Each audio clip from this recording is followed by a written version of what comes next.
어서오세요. 오늘은 방송을 안 키려고 했는데 방송을 키게 됐어요. 이유는 딱히 없어요. 그냥 키고 싶어서 켰어요. 아휴, 더워.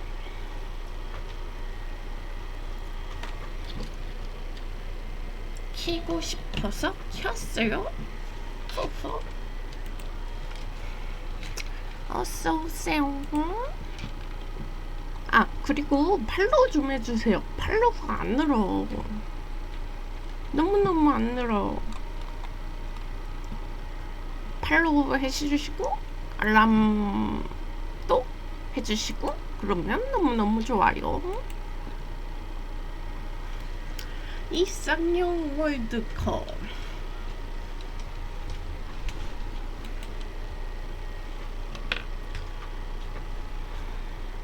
아, 더워. 으쌰.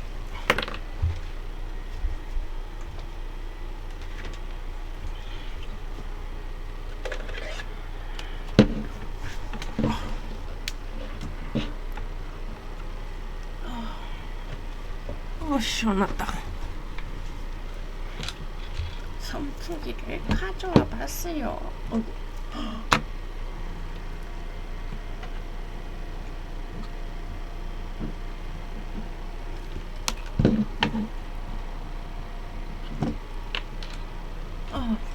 시원해. 오늘은 뭘 할 거냐면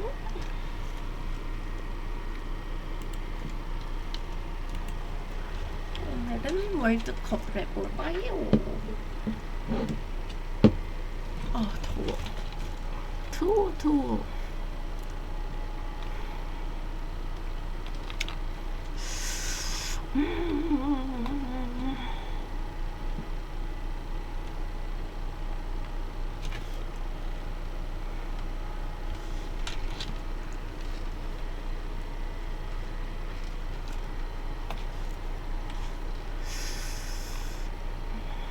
이 중에 아는 게 뭐가 있을까요?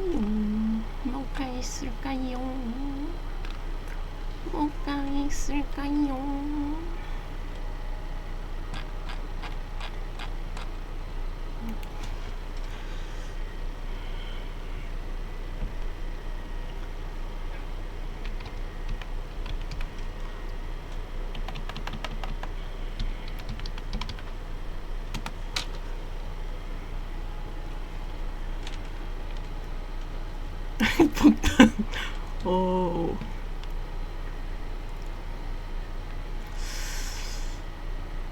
좀비 80, 인간이 20밖에 안 남았어?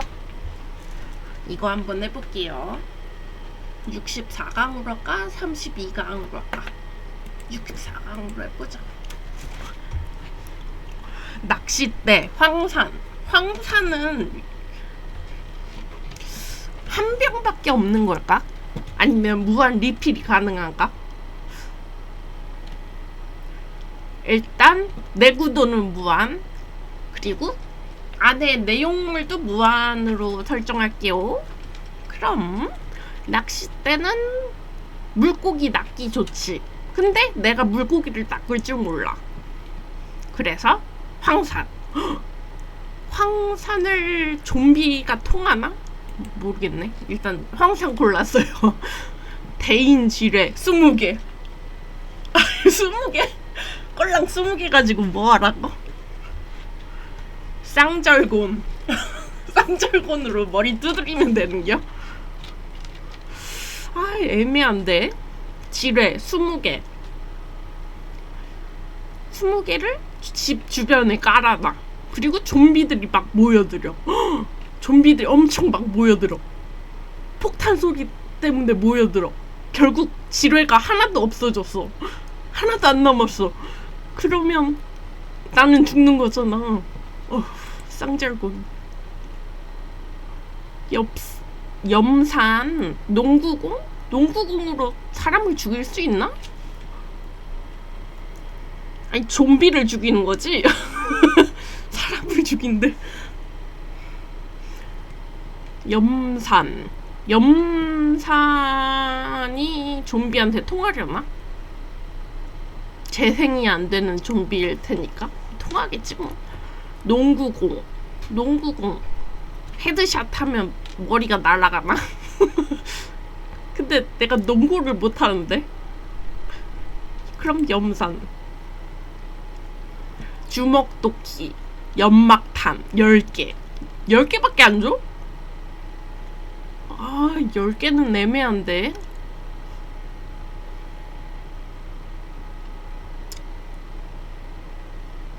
주먹도끼. 이걸로 찍어라는 거잖아, 머리를. 주먹도끼, 연막탄 10개, 꼴랑 10개 가지고 뭐하지? 그냥 주먹도끼 할게요. 유탄 발사기 20발. 오! 20발밖에 안 줘? 아이고, 다이너마이트 10개.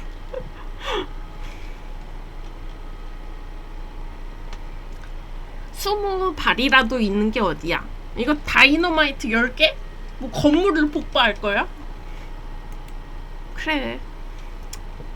스패너, 진압방패. 스패너, 진압방패. 스패너로는 대가리를 후리지 못하지. 그렇다고 진압방패로 사람을 누르나? 어떻게 누르지?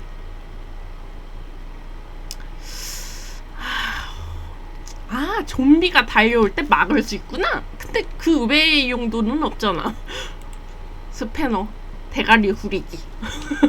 석궁 40발. 석궁이 좋은 이유가, 여러분, 석궁은 재활용이 돼요. 재활용이 돼, 여러분. 40발 돌렸을 수도 있어. 물론 뽑아야 돼. 좀비가 죽은 걸 확인을 하고 뽑아야 돼. 그거는 힘들 것 같은데. 소주 맥주병? 이것도 무한 리필 가능한가? 내 손에 무한으로 생성되는 거야? 오, 그러면 소주 맥주병이 더 좋을 것 같은데? 이렇게 던지기만 하면, 좀비 머리만 타격하면, 뭘 선택할까? 석궁은 내 손으로 뽑아야 돼. 내 손으로 뽑아야 돼. 그리고 소주 맥주병은 굳이 회수를 하지 않아도 돼. 왜냐고? 무한 생성이 가능하니까. 개수에 제한이 없잖아요? 그러면 무한 생성이지 뭐. 석궁 40발. 뭘 그러지? 근데 소주 맥주병이 무한 생성이 안 되면 어떡하지? 그럼 석궁 골라야지 뭐. 장돌이 고춧가루. 고춧가루를 눈에 뿌려서 이걸로 찍으면 좋을 텐데. 장돌이 고를게요. 고춧가루를 어떻게 뿌려? 요리할 것도 아닌데. 화염병 10개. 스케이트보드? 이거는 도망치는 용도가 아닐까? 도망치는 용도로 쓰기 좋지. 근데 이거는 우회전이 안 되잖아.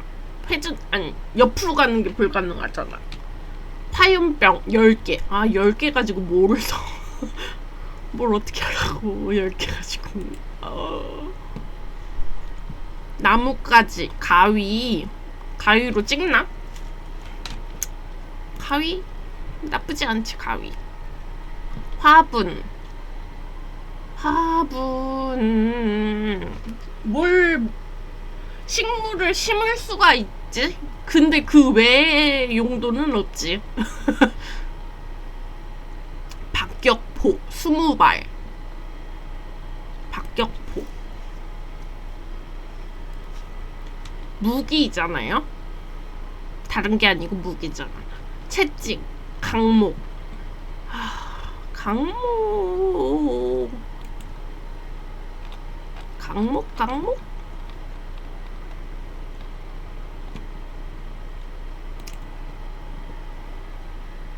강목으로 머리 후리면 대가리가 깨지나?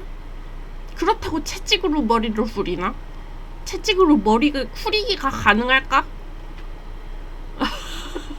아, 뭘 선택해야 돼? 채찍, 강목. 무한 생성이 가능하면 강목도 나쁘지 않아요. 근데 무한 생성이 안 되면 채찍. 키보드.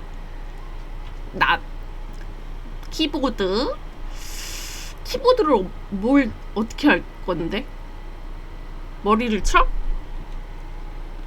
머리를 치면 죽나? 어떻게 깨지긴 하나?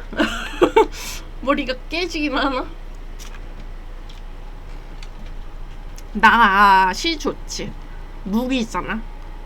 사슬라.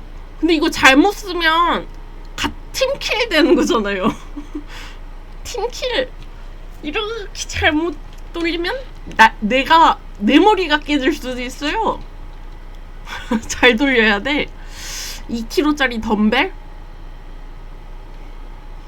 아이, 애매한데? 그렇다고 낫을 쓰자니 팀킬이 될 것 같고, 2kg짜리 덤벨을 던지기에는 사슬낫. 대검, 펜싱칼. 대검, 펜싱칼. 대검을 들 근녀 한 20kg짜리까지 되면 들기가 힘들 것 같거든요. 내가 쌀 20kg까지 들어봤는데 너무 힘들어. 엄청 무거워. 10kg도 가능할까 말까인데 20kg가 넘어가면 이건 무기가 아니야. 이거는 무기가 아니야. 날 죽일 수도 있어. 내가 죽을 수도 있어, 들다가. 펜싱칼. 이걸로 좀비를 찌르는 게 가능한가? 가능하면 펜싱칼로 하고 싶은데.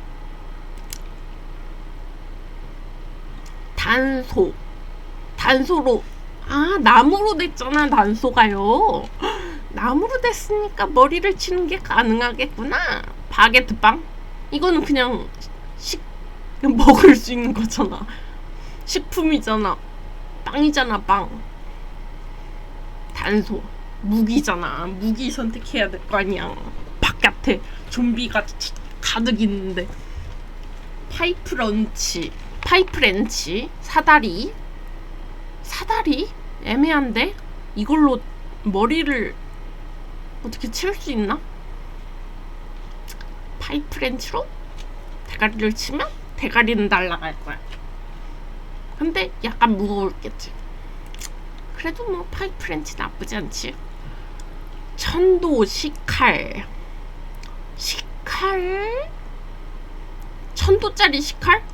내 손은 안 되는 거죠? 안 뜨거운 거지? 그러면 천도짜리 식칼이지 뭐. 그물총? 그물은 무한 생성되는 거예요. 하나만 있으면 이건 쓰다 많아야.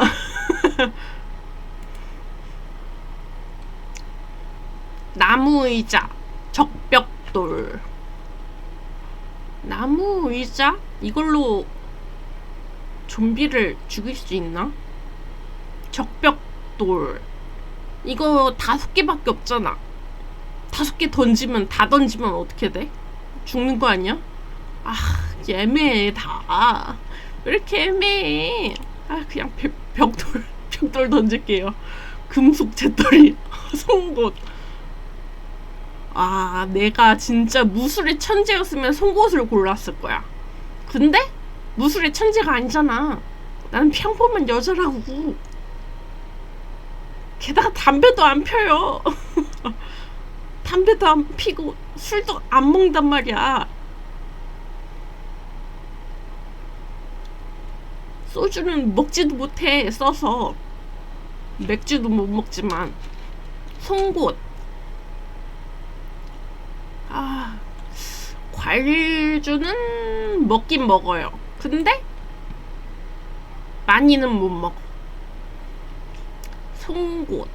송곳으로 눈을 찌르나?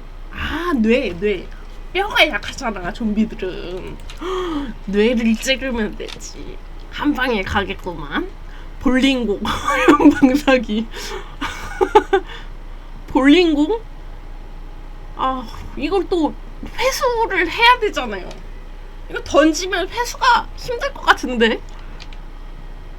굴러가잖아. 그리고 이거 어떻게 잡을게요? 구르는 속도도 엄청 빠를 텐데. 아, 화염방사기.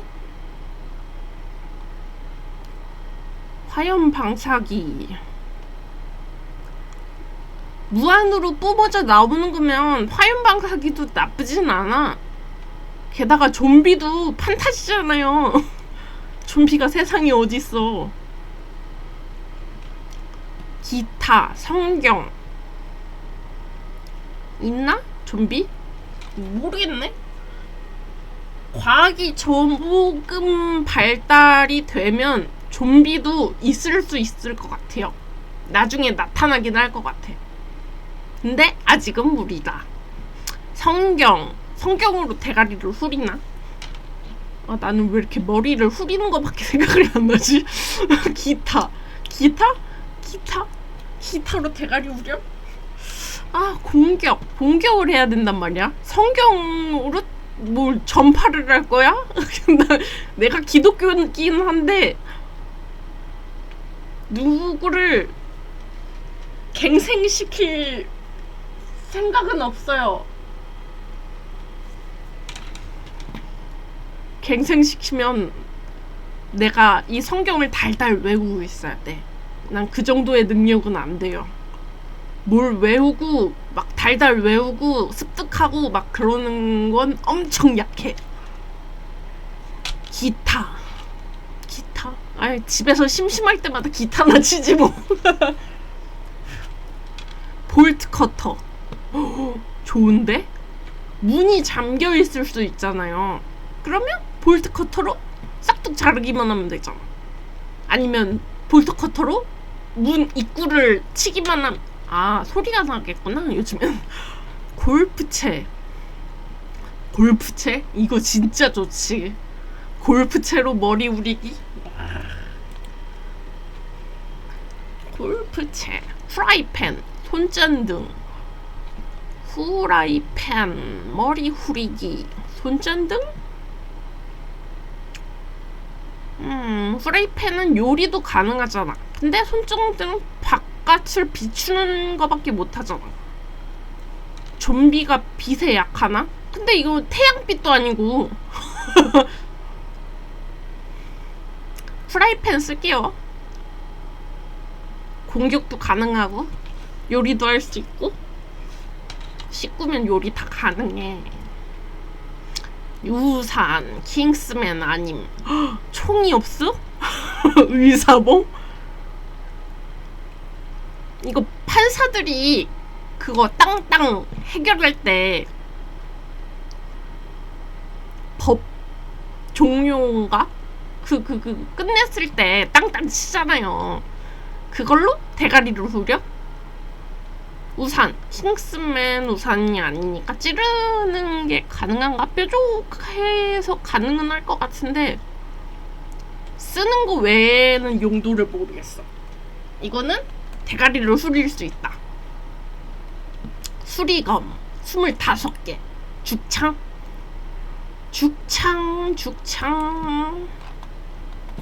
아, 죽창.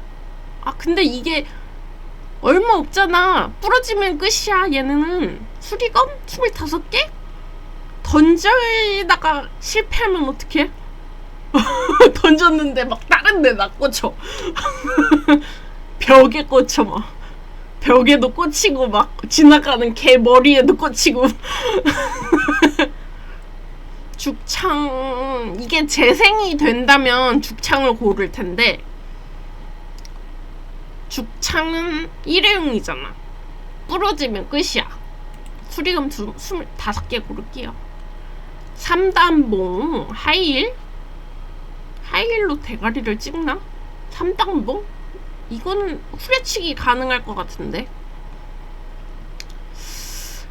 3단봉으로 미친듯이 대가리를 찍어.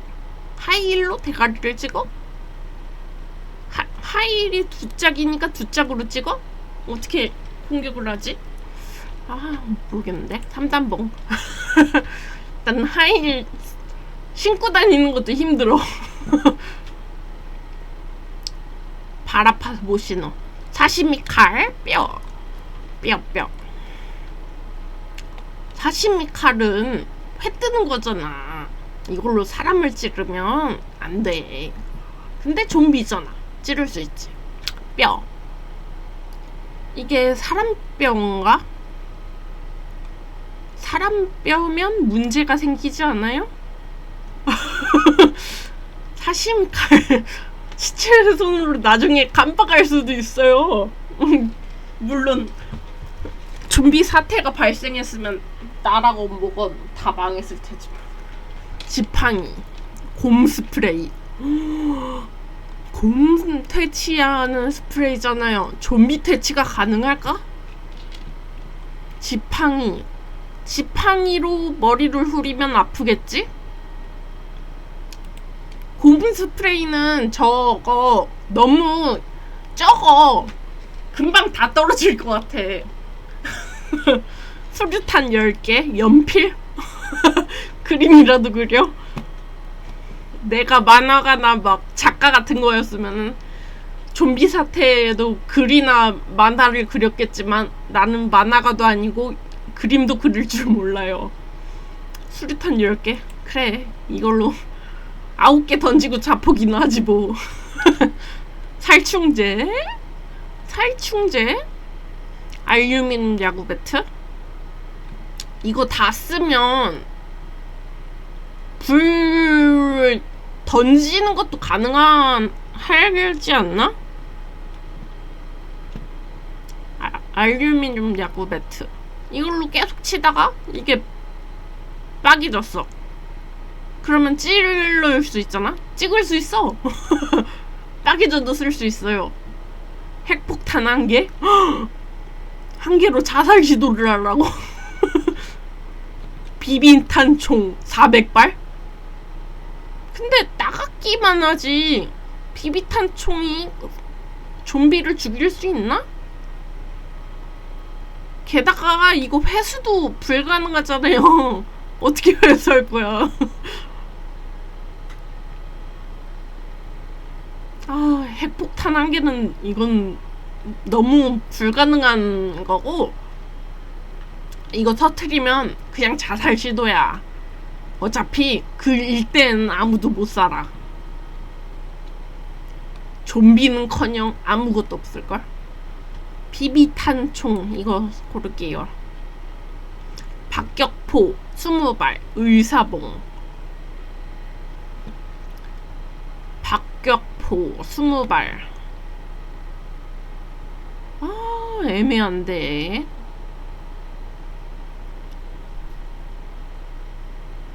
그래, 20발이면 다 쏘고 죽지 뭐. 유탄 발사기 20발. 아, 이것도 20발이야?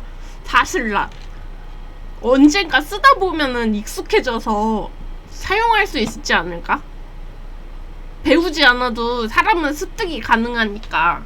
근데 나는 멍청하니까 안 될걸. 뭘 골라야 되나? 유탄 발사기, 사슬락. 에휴, 그냥 사슬락 고를게요. 언젠가 쓰다 보면 습득이 되겠지 뭐. 가위, 적벽돌? 이 벽돌로 집을 지을 수 있겠지만 나는 집을 짓지 못하지. 왜냐면 배우지 못했으니까. 시멘트도 없잖아. 어떻게 지을게요? 가위로 머리를 찍나? 그래, 머리는 찍지. 찍고 다니지. 염산. 골프채지. 이거 머리 떨어져 나가면 그걸로 찍을 수 있잖아요. 날카로운 쪽으로 찍으면 되지. 지팡이 석궁 40발. 회수를 최대한 한다는 조건으로 석궁 40발이 낫긴 할 것 같은데, 지팡이? 아, 지팡이는 애매한데. 이게 튼튼하기는 해도 사람을 어떻게 머리를 때리나? 좀비 머리가 약하니까 머리를 때리는 게. 석궁 40발? 40발 다 쏘면 죽지 뭐. 지팡이 오를게요. 1000도짜리 시칼. 이 시칼은 온도는 안 낮아지는겨? 스패너 1000도짜리 시칼. 아 이거 뻔한데? 쌍절곤 비비탄 총 400발. 아 이게 무한이면 비비탄 총이라도 생각은 해볼 수 있을 것 같거든. 근데 400발밖에 없어. 게다가 옆에는 쌍절곤이야. 아, 뭘 골라야 돼? 여기를 날카롭게 깎는 거야. 그리고 여기를 잘라. 그래서 양쪽으로 찍고 다니는 거지. 어때? 내 생각이. 사시미 칼, 수류탄 10개. 10개. 사시미 칼, 수류탄 10개. 아, 이거 힘들어라. 사시미 칼, 수류탄 10개.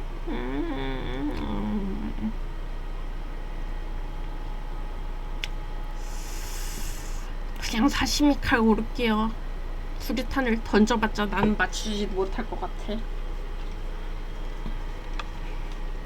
저거 그냥 던졌는데 핀을 던졌어.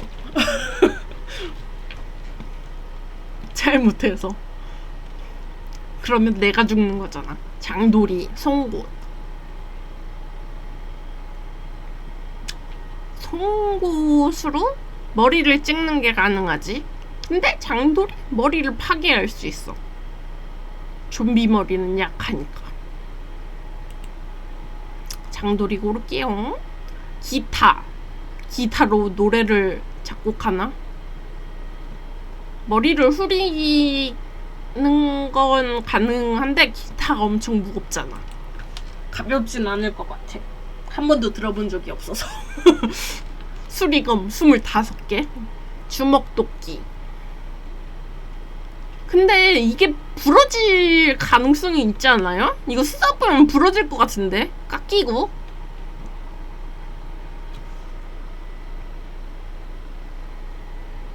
여러분, 아무리 좀비라지만 사람 머리는 엄청 단단해요. 주먹도끼? 이거 한순간에 날아갈 수도 있어. 수리검? 그래, 회수하면 되니까. 깨끗이 쓰고 닦고 씻으면 돼. 화염병 10개. 10개 다 던지면 자폭해야 되잖아. 프라이팬. 이거는 요리도 가능하니까. 프라이팬. 3단봉. 채찍. 3단봉으로 좀비 대가리를 후려. 좀비는 깨고 낙해. 채찍으로 좀비를 채찍질해. 그러면 좀비가 아프나? 아파는 하겠지. 머리가 날아가려나? 안 날아가지? 살이 깊게 패이는 정도일걸? 아무리 잘 채찍질해도. 그냥 산땅봉 머리 우리기 할게요. 펜싱칼 나왔다. 펜싱칼. 이걸로 아무리 칼질을 해도 써는 건 불가능하잖아. 근데 낫은 사람을 썰 수도 있어요. 날카로우니까. 화염 방사기. 아 근데 여기에 기름이 얼마나 들어가 있나 그게 문제야. 기름이나 가스가 충분하고 가스를 충전할 수 있다고 하면 화염 방사기가 진짜 개꿀이고, 아니면 알루미늄 야구 배트 골라야지. 아 화염 방사기 너무 고르고 싶은데 근데 나한테 다 읽어줄 수도 있을 것 같아서 무서워서 못 고르겠어요. 단소, 황산. 한 병을 주는 건가? 한 박스를 주는 거예요? 아니면 여기에서 물만 부으면 재생이 되나? 단소. 이게 나무라서 부러지면 끝이거든요? 그냥 황산 고를게요. 황산 물 부어가면서 재생 계속 물 부으면 재생 되겠지 뭐. 골프채. 알루미늄 야구 배트. 골프채. 이게 대가리가 머리 쪽이 날아갈 수도 있단 말이에요. 그러면 그냥 머리만 빼고 쓰지 뭐. 찔러가면서. 골프채 쓸게요. 골프채. 삼단봉. 장돌이. 삼단봉은 거리감이 약간 있어. 그래서 좀비가 다가올 때 찌르거나 아니면 후려쳐서 못 다가오게 할 수 있어. 근데 장돌이 가까이 다가오면 물릴 수도 있잖아. 죽는 건 둘째치고. 3단봉. 난 오래 살아야 돼. 오래 살 거야. 오래 살고 싶어. 황산. 지팡이.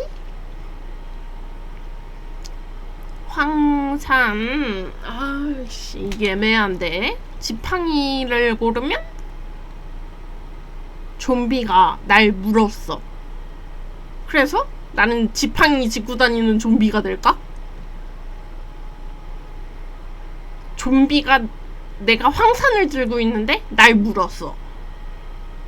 그리고 내가 물니까 황산을 내가 먹었어. 자살 시도하려고. 그럼 나는 황산 좀비가 되나? 황산 좀비? 멋있는데? 박격포 20발. 가위. 이게 나쁘진 않아. 이게 오래 쓸 수 있잖아. 찍을 수도 있고. 여기가 분리되면 나를 2개로 만들어서 양쪽으로 찍을 수도 있어요. 가위 선택할게요. 사시미 칼. 사슬라. 사시미 칼. 천도짜리 식칼. 이거는 누가 골라도 천도짜리 식칼을 고르지. 낫이랑 수리검 25개. 25개 다 던지면 나는 던질 게 없잖아. 낫을 고를게요. 근접전 무기밖에 고를 게 없네. 프라이팬, 파이프렌치. 파이프렌치가 얼마나 무거운가?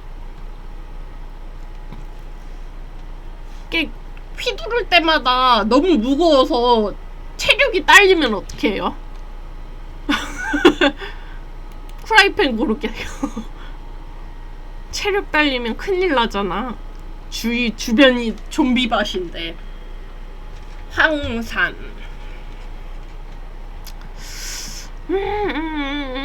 황산. 3단봉 고를게요. 물을 붓는다 해도 저게 재생될지는 모르겠어. 정확하지가 않으니까. 낫이랑 골프채. 골프채로 머리 후리기. 쉽게 할 수 있어. 낫으로? 근데 이게 사신의 낫도 아니고 머리가 잘릴까?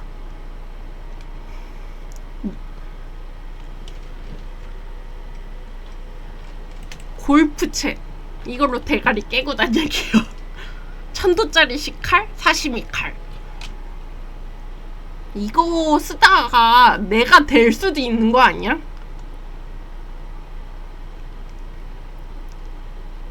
내가 이걸로 썰고 다녔어, 좀비를. 그러다가 내가 실수로 칼을 내 손 팔에다 하나가 됐어. 그래서 지지직 있는 소리 나. 와, 엄청 괴로울 텐데. 와, 끔찍하다. 생각하니까 끔찍해요. 후라이팬, 가위. 가위는 분리대도 쓸 수 있거든요. 근데 후라이팬은 여기 손잡이 부분이 나가면 못 써요. 가위는 쓸 수가 있어. 사시미 칼, 가위. 이게 손잡이 부분이 빠질 수도 있다고 생각을 하니까 사시미 칼은 위험해. 가위. 가위가 제일 안전할 것 같아요. 골프채 3단봉. 3단봉.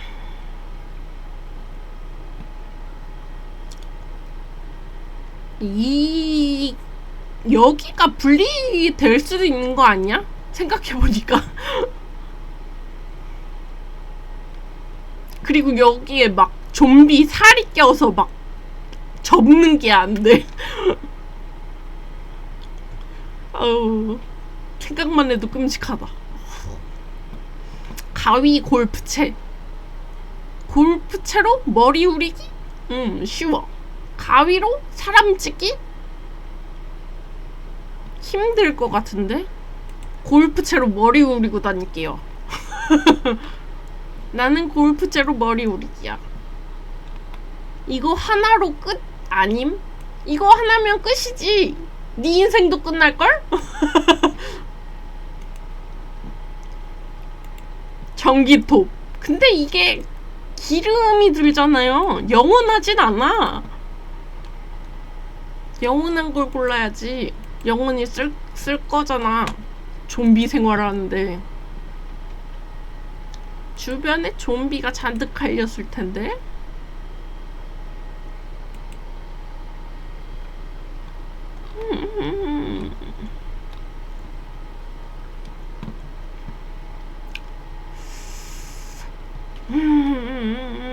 뭐 잔인한 사건이 없나? 일본.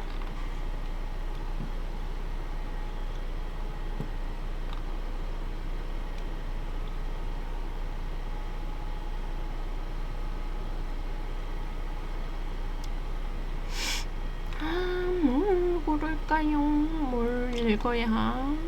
오늘도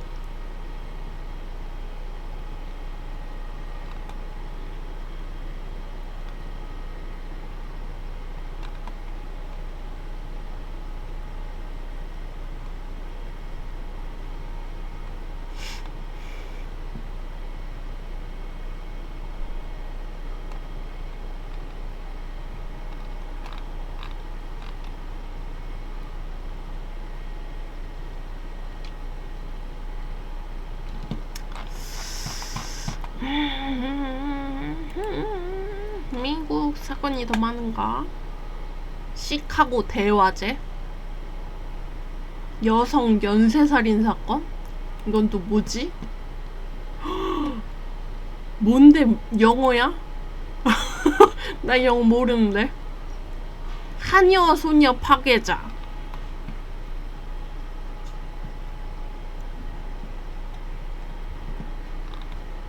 하녀 암살자, 일명 미드나잇 암살자. 1884년과 1885년 텍사스 오스틴시를 습격한 미확인 미국의 연쇄살인범이었다.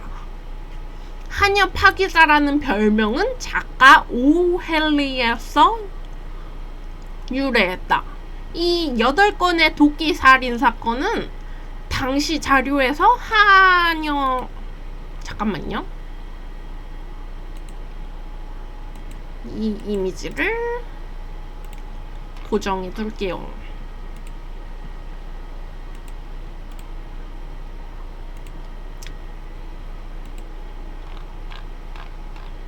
이미지가 따로 없지? 그러면 이걸 고정할게요. 이미지 아니야 브라우저. 브라우저.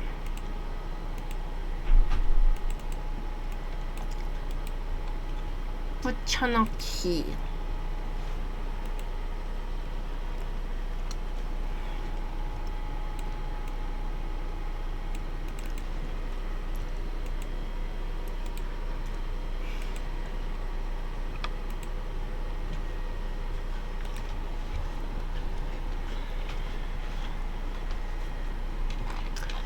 이 사건은 미국에서 일어난 사건이에요. 텍사스 오스틴시에서 일어난 사건이죠. 하녀 살인 사건으로 불렸어요. 1885년 12월 26일자 뉴욕타임즈는 살인은 여성 살인에 대해 미친 교활한 미치광이에 의해 저질러졌다고 보도했어요. 이 살인사건은 화이트채플에서 발생한 잭 더 리퍼 살인사건보다 3년 전 미국에서 활동한 연쇄살인범의 초기 문서화된 사례입니다. 화이트채플 살인사건 직후 오스틴에서 활동했던 동일한 범인이 범죄를 저질렀을 것이라는 추측이 있었으나 확실한 연관성은 밝혀지지 않았어요. 역사가 필립 서그든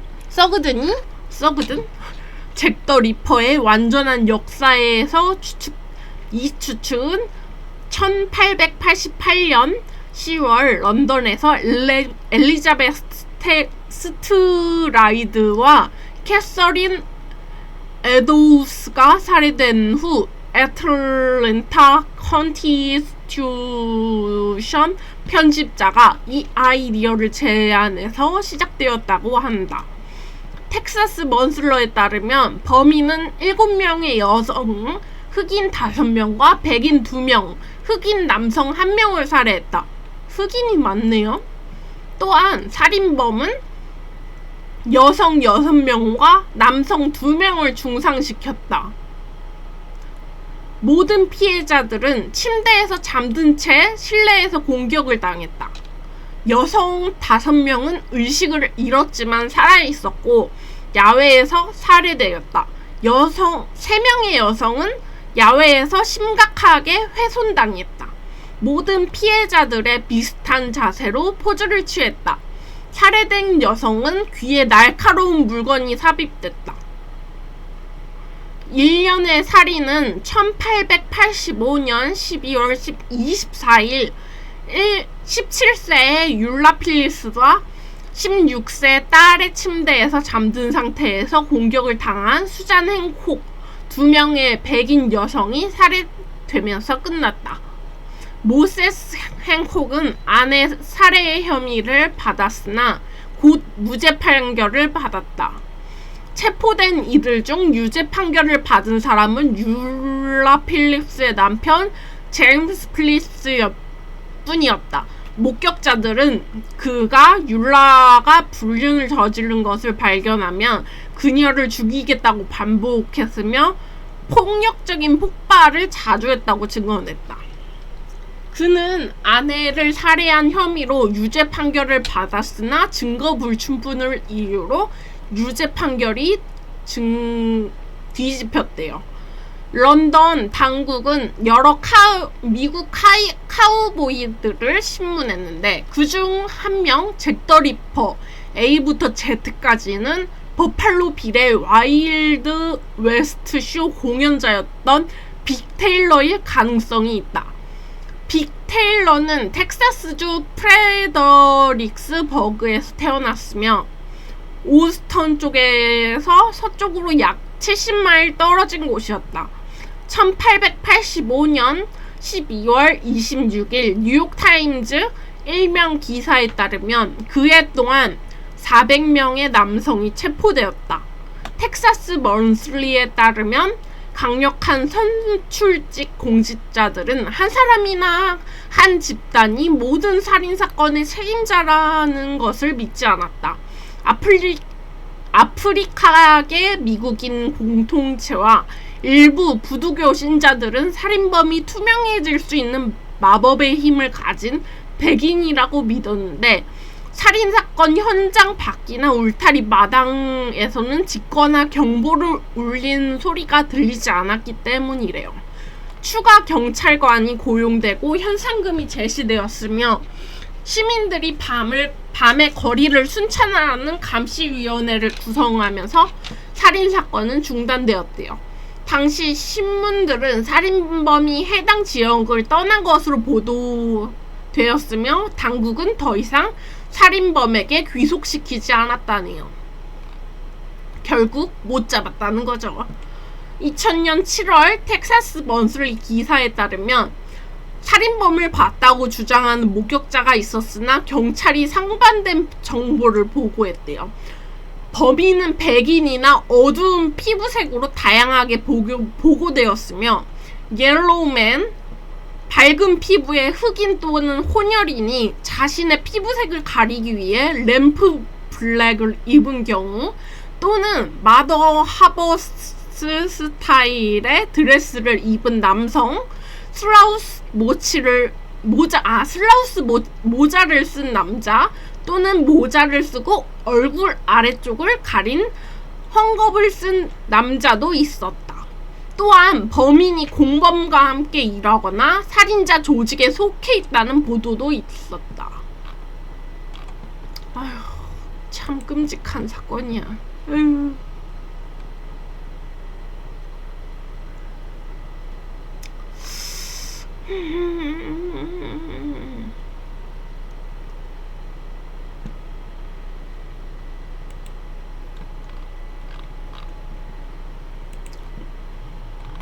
또 읽을 만한 게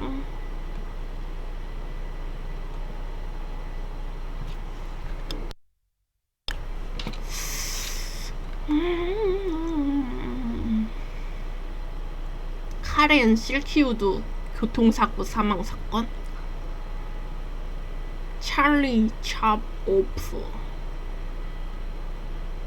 산타로사 히치하이커 연쇄살인사건,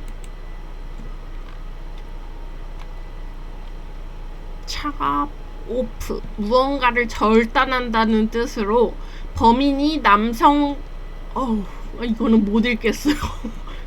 너무 잔인한 걸 둘째치고 이걸 읽으면 논란이 생길 것 같아요.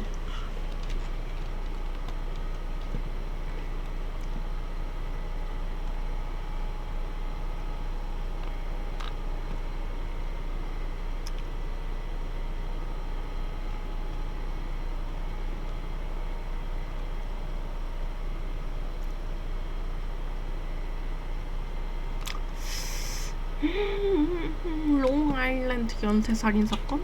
중국 사건이 없나? 기타 국가. 중국. 중국.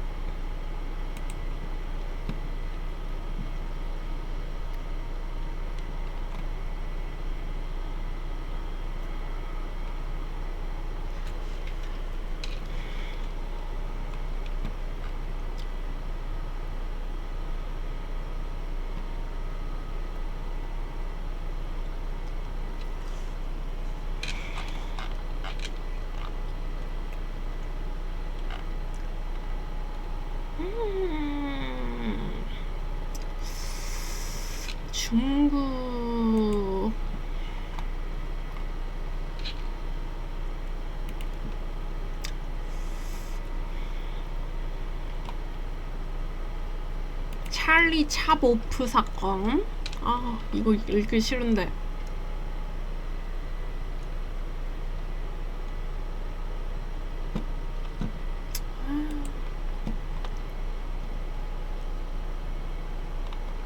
데니스 램프 살인사건, 아다치구 여교사 살인사건.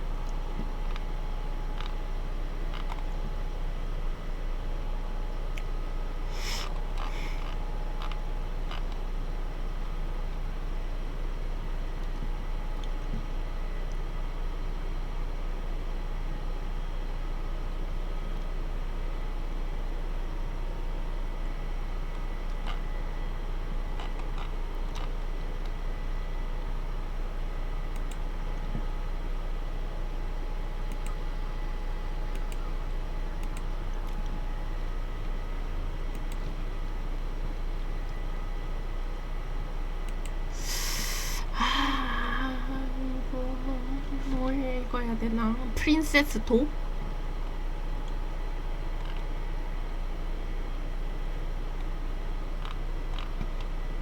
이건 읽기가 싫고. 하이블론의 유령.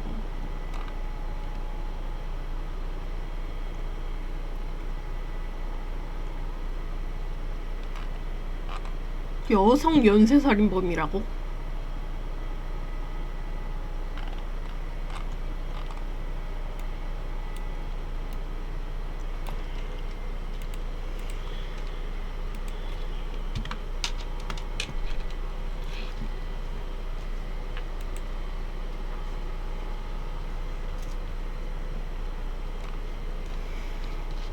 하이블론의 유령.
사진 조정이 안 되네요.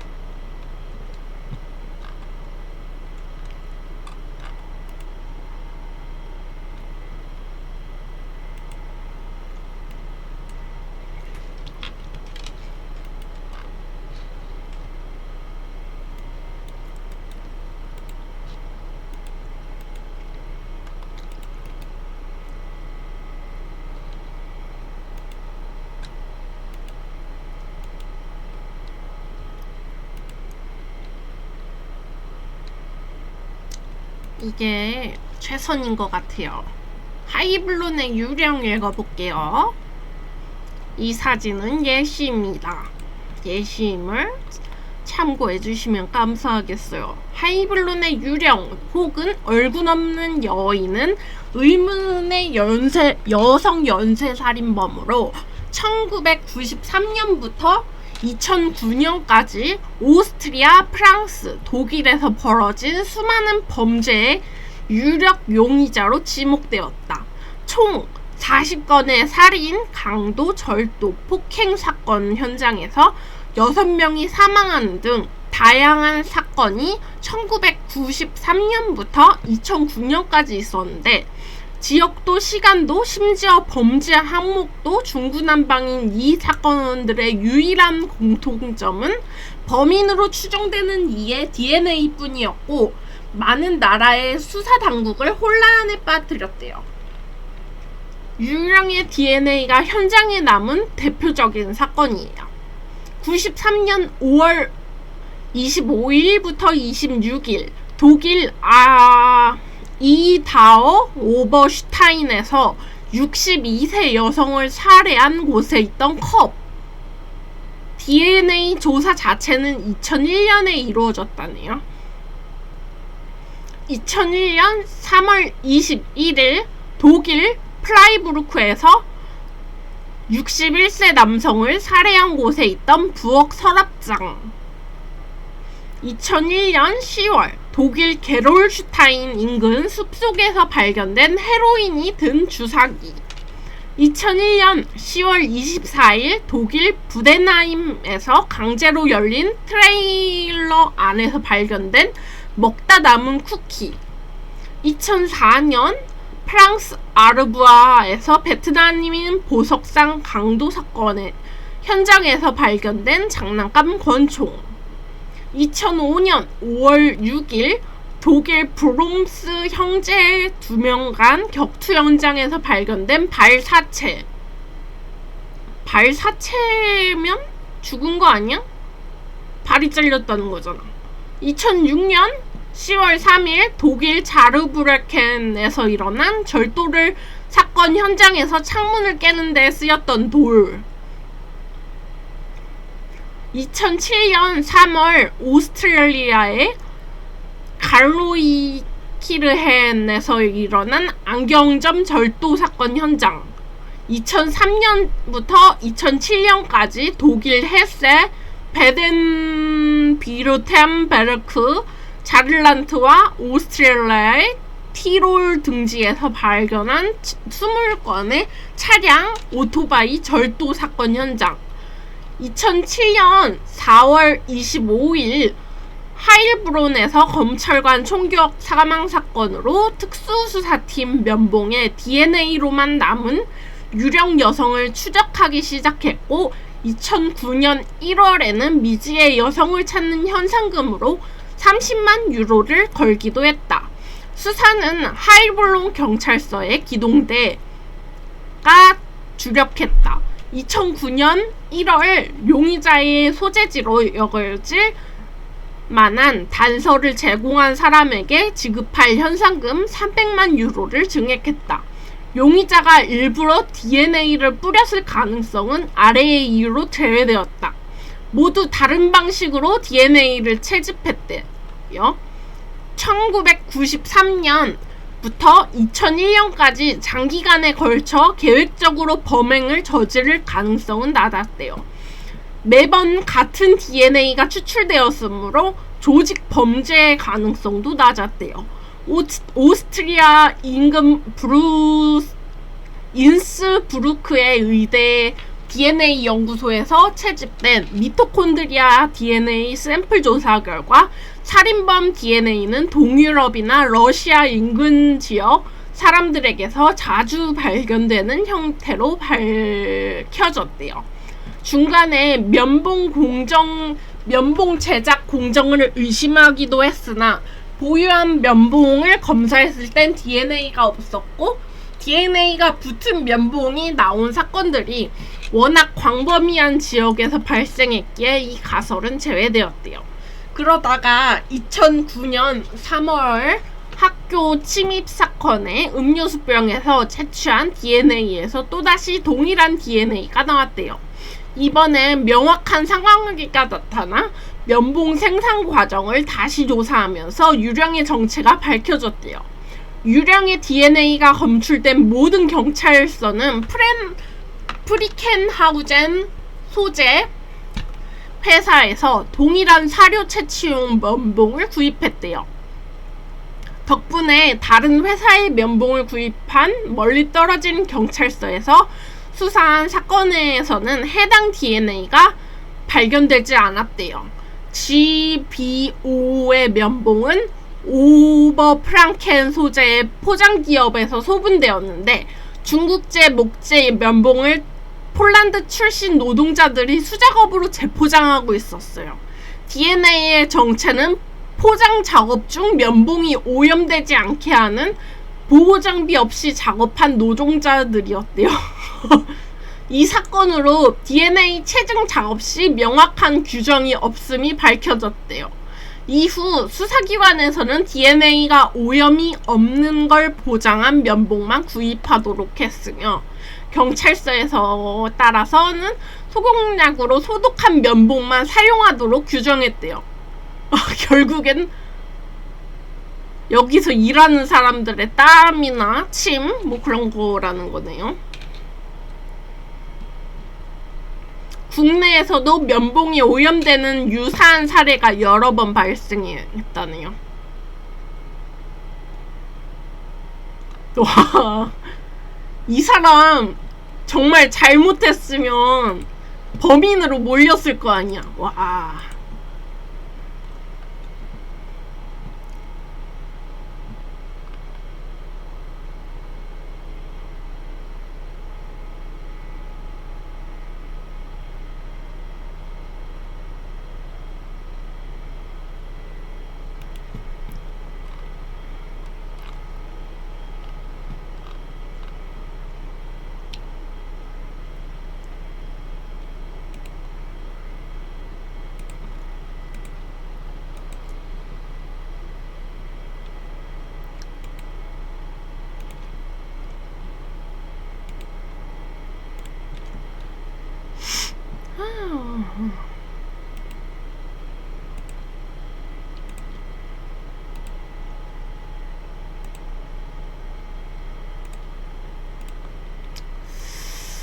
브라우저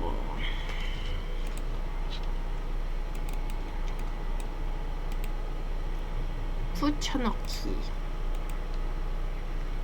이 사진은 사건 피해자인 여성의 사진입니다. 사건 피해자는 나고야의 주부예요. 주부가 살해를 당해서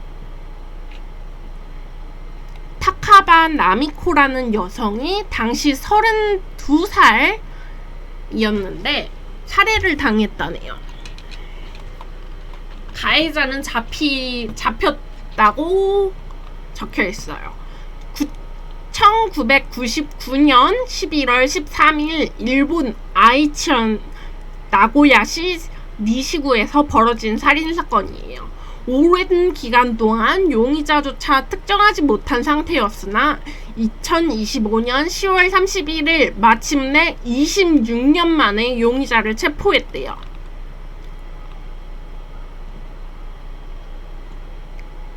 피해자인 타카바 나미코는 아침에 남편 타카바 사토루가 출근한 후 오전 11시경 2살 아들인 타카바 코에이를 데리고 병원을 방문한 뒤 11시 50분경에 집으로 돌아왔대요.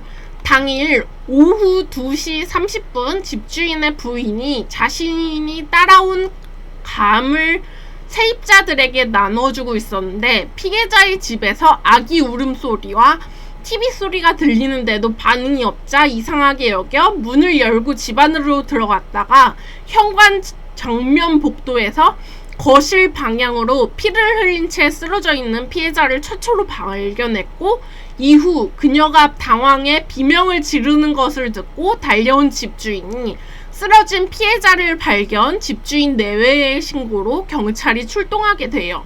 경찰이 출동해보니 피해자는 거실에 머리를 두고 쓰러져 있었으며 이미 사망한 상태였대요. 얼굴을 아래로 한 채 피를 흘리며 쓰러져 있었는데 예리한 칼로 목 부분을 수차례 찔린 흔적이 있었고 손에는 범인의 공격에 저항하려고 하는 상처가 있었대요. 사인은 우측 목의 경동맥 절단으로 인한 과다출혈이었으며 텔레비전이 켜진 채로 청소기가 현관 앞에 놓여있던 것으로 보아 청소하던 중에 찾아온 누군가에게 변을 당한 것으로 추정되었대요. 피해자가 쓰러진 건너편의 탁자에는 그녀의 아들 당시 2살이 앉아 있었는데 가해자는 피해자를 살해한 뒤 아들에게는 아무런 해를 끼치지 않고 도주했대요. 신고가 접수된 후 경찰은 피해자의 당일 행적에 대한 조사에 착수했는데 이 과정에서 의문스러운 점을 발견해요. 사건 당일 오전 9시경 피해자는 출근 중이던 남편 사토루와 통화를 하며 곧 아이를 데리고 병원을 찾아갈 예정이다 라고 했으며 9시 30분경 택배기사가 방문해 벨을 눌렀으나 인기척이 없어 피해자를 만나지 못했다고 하네요. 피해자는 11시 10분경에 병원에 방문했는데 주거지와 병원은 자전거로 5분이면 갈 수 있는 가까운 거리였으며 해당 병원의 간호사는 당일 10시 20분과 40분 두 번 피해자의 집에 전화를 걸었으나 두 번 모두 응답이 없었다고 해요. 즉 피해자는 빠르면 9시 30분 이전, 늦어도 10시 40분 전에는 집에서 나왔을 가능성이 높은데 30분에서 2시간 정도의 행적이 밝혀지지 않았어요. 11시 40분 전으로 한 주민은 아파트 북쪽 주차장에서 세차 중이었는데 세차를 하는 동안 낯설거나 수상한 사람이 아파트로 들어가는 것을 보지 못했고 차를 청소하기 시작할 무렵 피해자와 어린 아들이 아파트로 들어가는 걸 보았다고 증언했어요. 이 증언이 피해자의 살아생전 목격된 마지막 모습이었대요. 한편 12시 30분경 피해자의 친구가 집에 전화를 걸었지만 받지 않았대요. 이후 친구는 오후 2시까지 두 번 더 전화를 걸었지만 응답이 없었다라고 증언했어요. 다른 거주자 증언에 따르면 오전 중부터 피해자의 저택에서 다투는 듯한 소리가 났다고 하며 오후 1시경 쿵 하는 진동음이 크게 들렸다고 한다고 전했어요. 인근에서 주차 중이던 다른 주민들도 피해자의 집에서 마치 장롱을 옮기는 듯한 커다란 소리가 들렸으며 직후 누군가가 계단을 달려 내려온 듯한 소리를 들었대요. 이들의 증언으로 보아 피해자와 범인은 12시 전후로 해서 만났으며 1시쯤에 범행이 이루어진 것으로 추정돼요.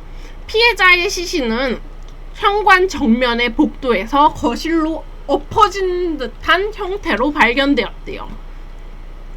검시다 부검 결과에 따르면 피해자가 사망한 건 피해자 시신이 발견된 시점에서 2시간, 3시간 전후로 추정되었어요. 일련의 피해자 행적들과 결합하면 피해자가 사망한 시점은 정오 1시 사이 더 좁히면 12시 30분 전후가 유력한 것으로 추정돼요. 식탁 위에는 먹다 남은 감귤이나 다 부른 컵라면이 올려져 있었는데 평소 피해자는 정리를 잘하는 깔끔한 성격이었기 때문에 범인이 예고 없이 갑자기 찾아왔을 가능성이 높다고 추정되었어요. 집안에는 혈흔이 발견되었는데 피해자의 머리 주변, 현관 정면 복도에서 화장실로 이어지는 것, 그리고 현관 정면 복도에서 문 앞까지 향하는 것 크게 3개가 있었대요. 경찰은 혈흔의 형태로 미루어 피해자가 문을 열어주자 안으로 들어온 범인이 현관에서 갑자기 피해자를 공격해 살해했으며 화장실에서 손을 씻고 문 앞에 멈춰서서 열쇠 구멍을 통해 밖에 사람이 지나다니는지 확인한 후 도주한 것으로 추정했어요. 실제로 화장실 세면대에는 피를 씻은 흔적이, 현관 바닥에는 신발 자국이 발견되기도 했다네요.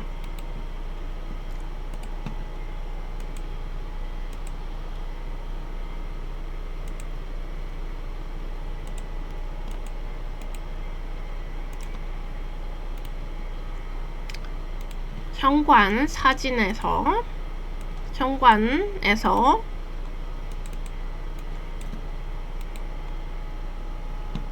피해자의 이 사진은 현관 사진입니다. 이 사진을 보면 피의자가 피해자를 살인 후 도망쳐서 남은 족적임을 알 수 있죠. 용의자 연령은 40세에서 55세 여성이라고 하네요. 혈액형은 B형이라고 추정했어요. 신장은 160cm, 파마머리에 어깨까지 기른 머리, 복장은 굽이 높은 240 사이즈의 여성용 구두를 신은 것으로 추정했어요. 피해자와의 몸싸움으로 상처를 입어 세면대에서 피를 깨끗하게 씻어내고 지혈하려고 한 흔적이 있었어요. 도주 경로는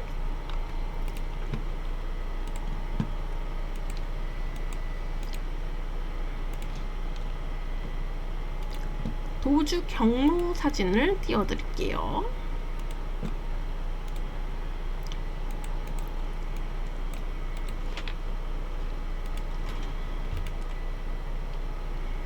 이게 도주 경로 사진이에요. 이 사진을 보면 피해자가 여기 골목에서 도망쳐서 이곳으로 향한 걸 볼 수 있대요.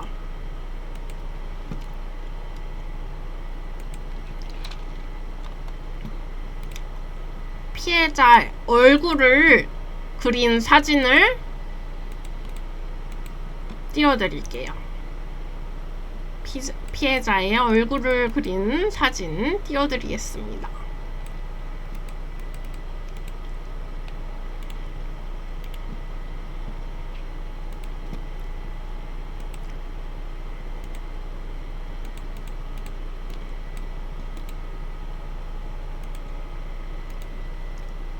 이 사진이 피해자의 얼굴을 그린 사진이에요.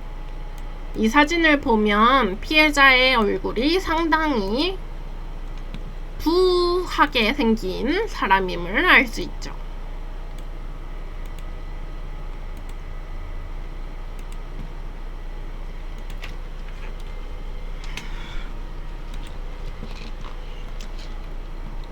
범인의 몽타주. 경찰은 피해자의 혈관 깔개에서 피가 묻은 족적을 발견했대요. 이 족적은 범인의 것으로 밝혀졌는데 한국제 24cm 사이즈의 구두를 신은 것으로 드러났대요.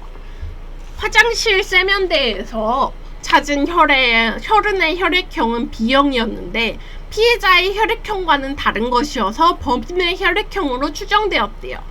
게다가 혈흔을 통해 범인이 여성이라는 것도 드러났대요.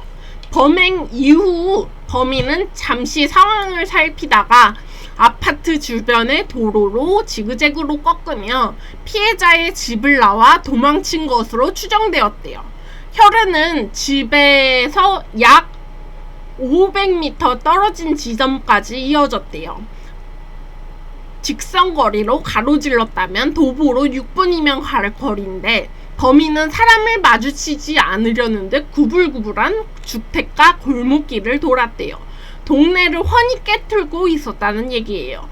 경찰이 인근 아파트 인근을 사사치 수색해보니 피해자의 아파트에서 약 500m쯤 떨어진 인호공원이라는 동네 공원의 주차장 근처 화장실에서도 누군가가 피를 씻은 흔적이 발견되었대요.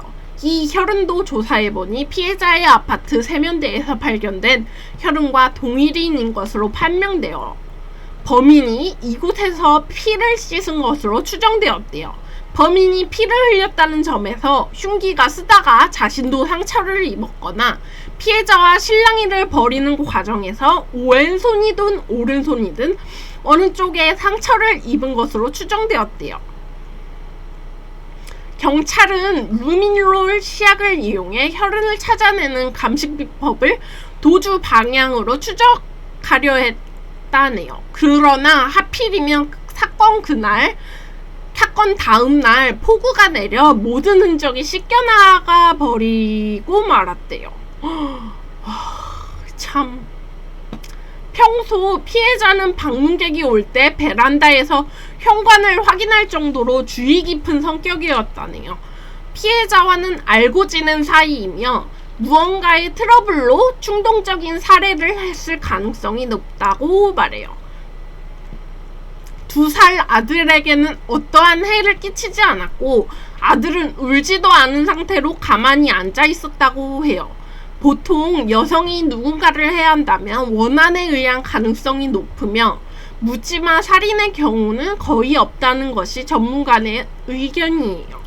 특히 목을 수차례 찔렀다는 점, 거꾸로 제압당할 위험을 안고 자신보다 젊은 피해자를 범행 대상으로 삼았다는 점 등 그야말로 강한 원한을 드러내는 근거였어요. 피해자를 찌른 흉기는 결국 발견되지 않았으며 집안에 있던 식칼 중 사라진 것은 없었기 때문에 경찰은 범인이 처음부터 흉기를 들고 왔을 가능성이 높다고 추정했어요. 특이한 부분은 피해자의 아파트에서 발견된 유산균 음료였는데 급히 연락을 받고 집에 달려온 남편이 주방의 식탁 위에서 발견한 것이었어요. 음료는 빨대를 사용하지 않고 구멍을 내 마셨으며 마신 음료의 일부가 현관에 내뱉어져 있었다고 말해요. 남편은 그것을 보고 위화감을 느꼈다고 해요. 왜냐하면 그 유산균 음료는 난생 처음 보는 것인데다 피해자의 집에선 어느 누구도 그런 걸 마시는 습관도 없었기 때문이에요. 따라서 이 유산균 음료는 범인이 가져온 걸로 추정돼요. 여러 정황을 봤을 때 피해자에게 극도의 분노를 느끼고 있었고 이 분노가 살인의 동기였던 것으로 보여요.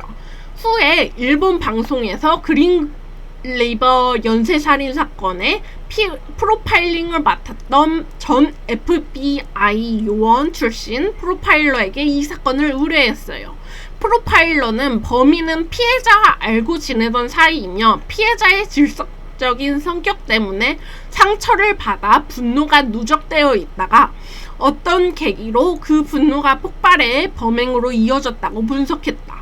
평소 피해자가 낯선 방문객이 오면 베란다에서 먼저 현관을 확인할 만큼 신중한 성격이었던 점을 들어 피해자가 의심 없이 문을 열어준 걸로 보아 면식범은 불명하며 경찰이 접촉한 피해자의 지인들 중에 범인이 있을 것이라고 분석하기도 했다.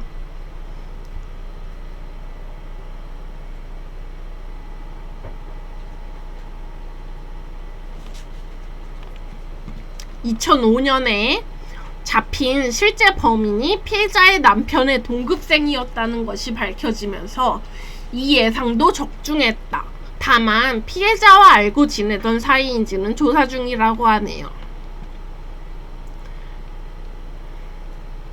남편 타카바 사토루는 사건 1년 뒤 다른 곳으로 이사했지만 사건 증거를 보존하기 위해 아내와 함께 살던 집을 사건 당시 모습 그대로 5만엔의 방세를 지불하며 현장을 보존했는데 그 방세가 2025년부로 2200만엔, 한화 2억에 달한다고 해요. 집주인도 딱한 사정을 이해해 집세를 깎아서 받았다고 해요. 당시 흐트러진 가구들과 발자국, 튄 핏자국까지 그 어떤 것도 치우지 않고 보존해둔 상태라고 해요. 방 안의 식기와 가사도구, 벽에 걸린 1999년 11월 달력에 이르기까지 모든 것을 그대로 말이에요. 언젠가 현장 검증이 이루어질 때를 대비하겠다는 마음이었어요. 20년 이상이 흐른 뒤에도 사토루는 일주일에 2번은 옛집을 찾았대요. 아내가 죽어간 자리에 앉아 편의점 음식으로 끼니를 해결하며 수첩에 빼곡히 적힌 사건 기록들을 훑고 또 훑고 혹시 그 사이 들어온 추가 제보가 있는지 필사적으로 들춰보았다고 하네요. 긴 세월이 흐르면서 무엇보다 걱정한 것은 범인이 이미 세상을 떠나진 않았을까라는 걱정이었어요.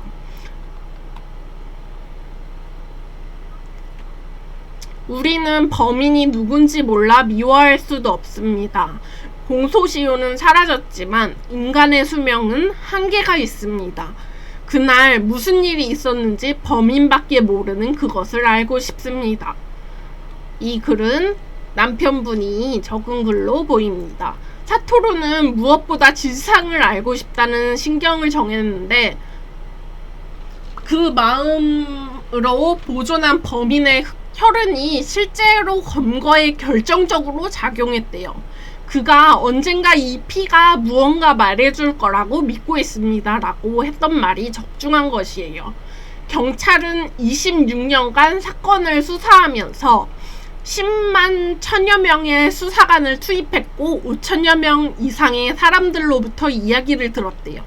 2020년에 이 사건을 수사특별보장금 대상으로 지정해 사건 해결로 이어지는 유력 정보 제공자에게 최대 300만 엔의 보상금을 내걸고 정보를 모으기도 했대요.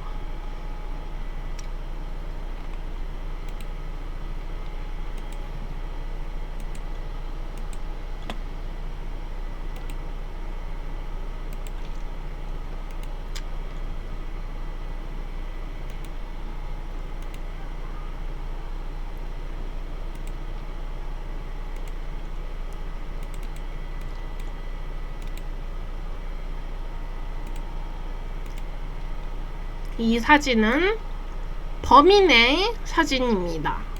범인이 카메라에 얼굴을 공개했네요.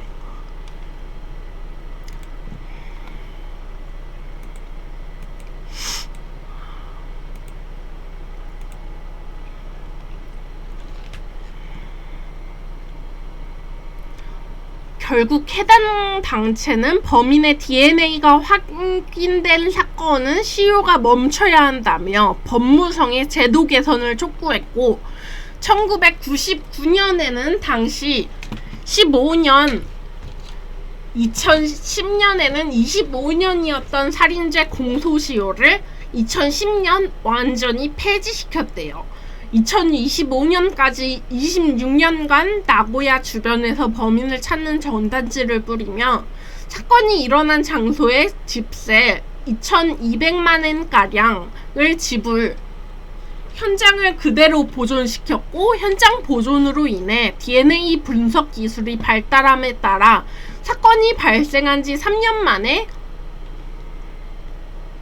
혈흔이 피해자의 혈흔이 아닌 타인의 혈흔이란 게 드러났어요. 이를 토대로 용의자인 야스쿠 코미코를 체포할 수 있었대요. 타카하바 사토루는 이번 검거가 이제 사건의 피해자 가족들에게는 큰 힘이 될 수 있기를 바란다고도 이야기를 했어요. 26년간 저를 지지해주고 지원해준 모든 분께 감사를 전하고 싶다면서 눈물을 글썽였대요. 이건 피해자의 남편분이 하시는 말씀입니다. 범인 야스쿠 쿠미코는 지역 어린이회와 학부모회, 임원들을 맡으며 굳이 문제랄 것을 찾자면 이웃과 사소한 말차리 있는 정도였던 평범한 주부로 살아왔대요. 이젠 도망치고 싶지 않습니다. 사건의 날짜가 다가올 때마다 숨이 막혔대요. 신문에서 그날을 다룬 기사만 봐도 가슴이 내려앉았다며 범행을 자백한 것으로 전해졌대요. 자백한 이후로 줄곧 묵비권을 고소할 수 있어 정확한 범행 동기는 밝혀지지 않았으나 이후 야스쿠 쿠미코가 구체적인 범행 동기를 진술했어요. 직장에서 일을 마치고 돌아와서 집안일까지 해야 하는 게 힘들다며 한탄했는데 사토루가 잠시만요. 허리가 아파서. 이 말을 듣고 나도 결혼하여 가정을 꾸려 열심히 살고 있으니 힘내라 라고 말한 것에 화나서 사토루에게 독방 육아를 고생을 알게 하고 싶었다는 이유? 에? 겨우 이것 때문에 사람을 죽였다고? 사토루에게 독방 육아의 고생을 알게 하고 싶었다는 이유였어요. 범행 10년 전에 쿠미코의 어린 딸이 혈액병으로 사망한 후부터 쿠미코는 남편의 친족으로부터 격렬할 질책을 받고 있었는데 동창회에서 만난 사토루까지 자신을 무시한다고 생각하자 그에게 극심한 증오심이 생겼다고? 그러나 사토루의 아내에게는 어떠한 감정도 없었다고 한다. 집에는 음료수 판매원으로 위장해 유산균 음료를 시음해보라고 유혹하여 나미코가 문을 열게 해서 잠입했다고 진술했다. 이 사건은 다른 미제 사건 수사에도 새로운 전환점을 마련했지만 동시에 DNA 수사가 어디까지 허용돼야 하는가라는 과제를 일본 사회에 던졌다.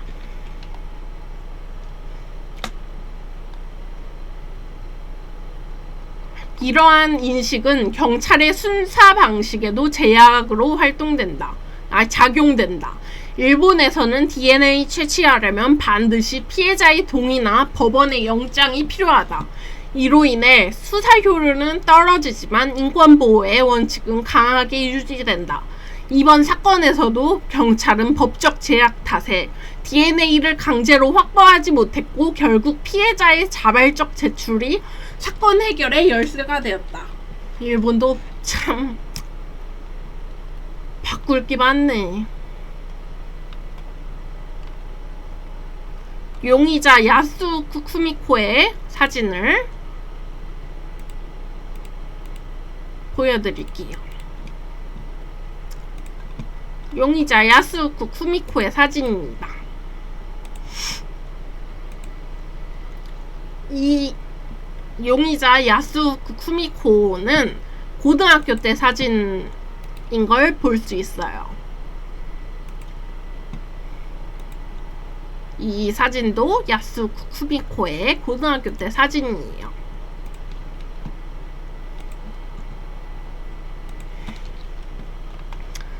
야스우쿠 쿠미코는 1956년생으로 사건 당시 43세였다. 혼자온 성씨는 야마구치, 피해자의 남편 타카바 사토루의 아이치현 이신고등학교 시절 동급생이었으며 같은 동아리인 소프트 테니스부 소속이기도 했다. 용의자인 야스우쿠는 발렌타인데이에 사토루에게 초콜릿과 편지를 주며 고백했지만 같은 반에 다른 좋아하는 여학생이 있었기 때문에 정중하게 고백을 거절했다. 그 이후로 친구로 지냈으며 각자 다른 대학에 진학한 후 서로의 경기를 구경하러 가는 정도의 관계로 남았다고 한다. 하지만 미련이 남았던 것인지 야스우쿠는 사토루가 다니는 대학에서도 계속 찾아왔고 연습 중인 테니스 코트에 기다리는 일이 잦아 부원들이 신경 쓰려 하자 결국 사토루가 여기까지 찾아오는 건 곤란하다고 난색을 표했다. 그러자 그녀는 울기 시작하며 겨우 달래서 돌려보낸 일도 있었다고 한다. 정작 당사자는 이 일을 잊어버리고 있어서 당시 일을 들었던 사토루의 여동생이 말해준 후에야 기억이 났다고 한다. 이후 그녀는 다른 남성과 결혼해 자식 3명을 낳고 나고야시 미나토구의 분양 맨션에서 남편과 아이들과 함께 26년간 평범하게 살아온 것으로 추정된다. 주변인들과 트러블도 없었고 단지 지역 모임이나 행사에는 잘 참여하지 않을 뿐 조용한 인상이 주부였다고 한다.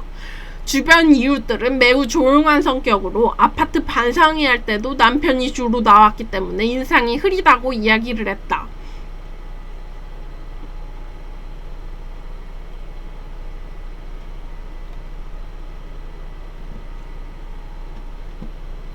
현재까지 연락처도 모르고 사토루의 아내인 타카바 나미코는 일명씩도 없었기 때문에 쿠미코가 범인이라는 소리를 들었을 때 남편인 사토루는 가장 먼저 왜? 라는 생각부터 들었다고 한다.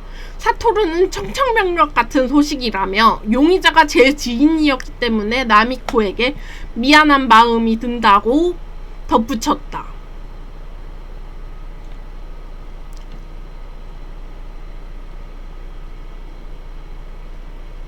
아휴. 경찰은 20년 만에 동창회에서의 재회가 사건의 방아쇠가 되었다고 보고 자세한 경위를 조사했으며 나고야 지점은 이날부터 야스우쿠의 사건 당시 정신상태와 형사 책임 능력 유무를 조사하기 위해 감정 유치를 시작했다.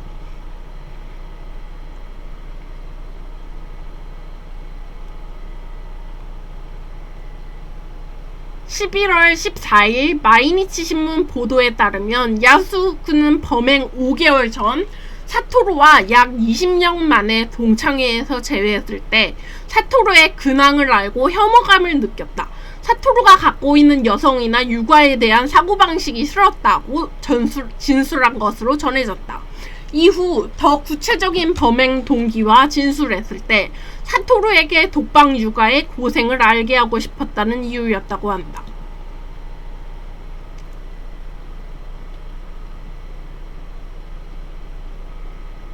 실제로 쿠미코의 범행 동기는 10년 전 어린 딸이 혈액병으로 사망한 후부터 남편의 친족으로부터 격렬한 질책을 받고 있었던 쿠미코가 오랜만에 동창회에서 만난 사토루에게 직장에서 일을 마치고 돌아와서 집안일까지 해야 하는 게 힘들다며 한탄했는데, 사토루마저 이런 자신을 무시한다고 생각하여 사토루에 대한 극심한 증오심을 품었기 때문에 사토루의 아내를 살해한 것이었다. 현장에 있었던 아들 코에이는 끔찍한 범죄의 피해자로 안타까움을 자아냈다. 동시에 이 아이의 나이가 두세 살 정도만 더 많았더라면 사건이 쉽게 풀렸을 수도 있을 거라며 많은 이들이 애를 태우기도 했다. 코에이는 피해자의 유족이면서 동시에 범인과 모든 범행 현장을 눈앞에서 목격한 유일한 사람이지만 그날 자신이 무슨 일을 겪었는지 전혀 떠올리지 못한다.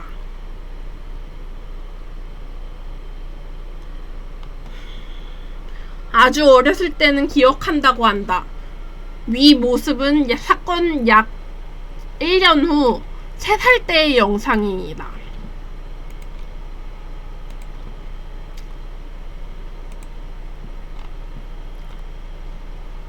3살 때의 영상이래요.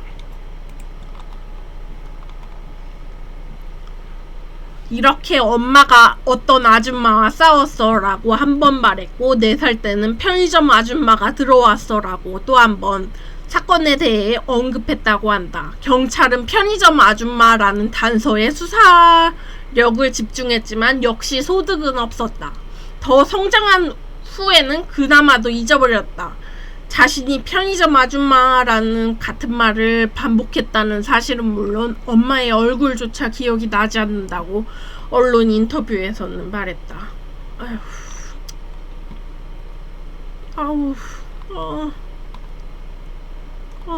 정말.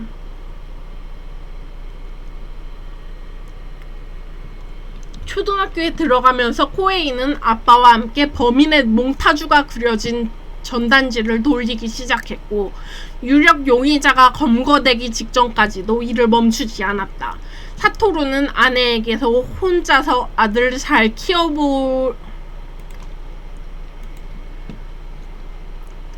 약속했고 실제로 이를 잘 지켜냈다. 코에이는 대학을 졸업한 후 광고회사에 취직해 도쿄에서 거주하는 어엿한 직장인이 되었으며 현재는 29살이다. 2024년 11월에 동갑내기 여성과 결혼했는데 아내는 어머니 절친의 딸이라고 한다. 범인이 잡힌 후 코에이는 2025년 11월 2일 나고야 TV와 인터뷰에서 경찰이 구체적 이야기를 직접 듣지 못해 실감이 나지 않는다면서도 어머니께서 조금이라도 안심하고 편히 잠들었으면 하는 마음이라고 전했다. 26년 동안 왜 그런 짓을 저질렀는지 이유를 알고 싶어 살아왔다. 동기가 밝혀지기만 해도 우리 가족은 구원받을 것이라고 심경을 밝혔다.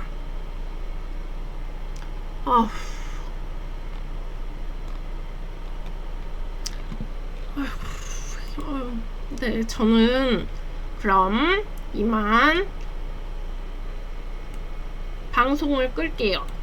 목이 너무 아파요. 목이 너무 아파. 꺼야겠어.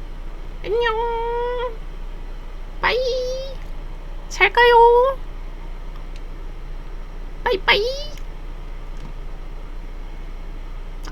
목 아파. 안 갔어?